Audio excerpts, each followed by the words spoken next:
हमारे साथ मौजूद है बज़्म शाहीन मेरठ की प्रेसिडेंट मोहतरमा शाहीन परवीन साहिबा। आइए उनसे बातचीत करते हैं। मोहतरमा, आपकी जो बज़्म है उसके बारे में हमें बताइए। देखिए, ये मेरी बज़्म है बज़्म शाहीन जी। ये मेरी बज़्म है बज़्म शाहीन, जो पिछले 4 साल से महिलाओं की तरक्की के लिए काम कर रही है। जी। इसमें मैंने जो सबसे पहले मैंने काम किया है, मुझे लगा कि ख्वातीन को एक मंच पे लाने के लिए कोई एक जरिया होना चाहिए। जी। जिसके तहत मैंने एक मंच तैयार किया। जी। मुझे लगा कि सबसे ज्यादा पब्लिसिटी, सबसे ज्यादा जो मिल सकती है, अगर शोहरत मिल सकती है, वो मुशायरों से मिल सकती है। क्योंकि आज के दौर में मुशायरे आज भी जिंदा हैं, उर्दू मुशायरों के जरिए जिंदा है।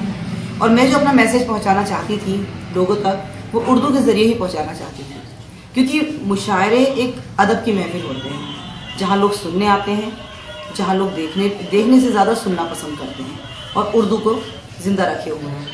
इसी के तहत मैंने ये मंच सजाया औरतों के लिए, ख्वातीनों के लिए, जहाँ ऑल इंडिया से तमाम ख्वातीन शोरा हजरात, कवित्रियाँ मेरे मंच पर आती हैं। मैं उनको मदू करती हूँ और एक मैसेज देने की कोशिश करती हूँ कि हम लोग भी मुत्तहिद हैं, हम लोग भी बहुत कुछ कर सकते हैं आगे आकर। तो बज़्म शाहीन का जो मकसद है वो जो ख्वातीन हैं उनके वेलफेयर के लिए काम करना है जी, और अदब के लिए काम करना है।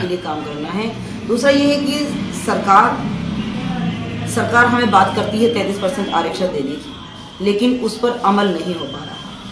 मेरा एक मकसद ये भी है कि मैं इस तरह से मुत्तहिद करके ख्वातीनों के उत्थान के लिए, उनकी तरक्की के लिए उनको मुत्तहिद करके एक आवाज़ बुलंद करूं ख्वातीन की जानिब से, जो हमारी लोकल स्तर पर या हमारी नेशनल स्तर की जो कविताएं या शायरात हैं, जो अदबी हस्तियां हैं, उन सबको मैं इस मंच पर लाकर उन सबका तारुफ कराना चाहती हूँ कि हम ख्वातीन भी मुत्तहिद हैं, एक हैं। तो क्या इससे पहले मेरठ में इसको लेकर जो है सरगर्मियां नहीं हुई?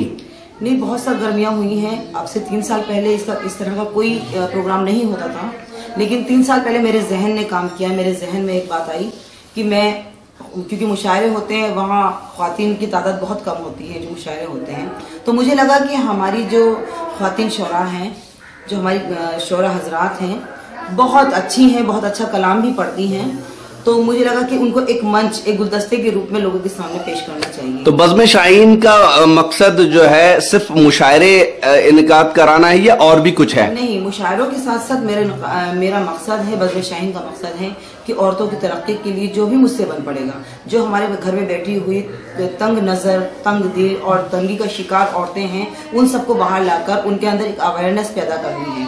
वो माध्यम कोई भी हो, मुझे माध्यम लगा कि ये मंच, मुशायरे का मंच, मुझे उनके उत्थान के लिए, उनकी तरक्की के लिए एक जरिया लगा।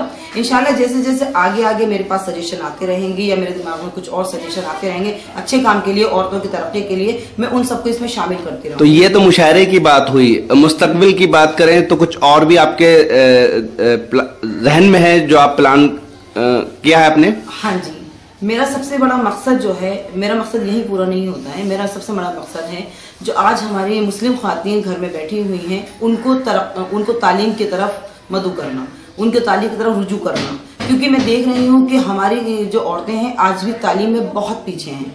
यही वजह है कि हमारे बच्चे भी आज तालीम में, मुस्लिम बच्चे जो हैं वो बहुत पीछे हैं। मैं सबसे पहले चाहूंगी कि मैं अपनी उन औरतों को अवेयर करूं, उन औरतों को तालीम के प्रति रुजू करूं, ताकि वो अपने आने वाले नस्लों को, अपने आने वाले बच्चों को भी तालीम। अच्छा, आपकी जो ऑर्गेनाइजेशन है बज़्म शाहीन, उसको कौन लोग सपोर्ट कर रहे हैं मेरठ में? मेरठ में बहुत सारी हस्तियां हैं जो हमें सपोर्ट करती हैं। टाइम टू टाइम मैं प्रोग्राम ऑर्गेनाइज कराती हूँ, तो मेरठ के बहुत कई लोग होते हैं जो हमें आगे बढ़कर इसको सपोर्ट करते हैं, और हर वक्त मतलब किसी न किसी रूप में मुझे उनका ताउन मिलता ही रहता है। तो वुमेन की अवेयरनेस की बात की आपने, आखिर में हम अपनी बात खत्म करें तो क्या पैगाम है आपका? मेरा यही पैगाम है कि सरकार सिर्फ हमें आरक्षण देने की बात ना करे, उस पर अमल करे।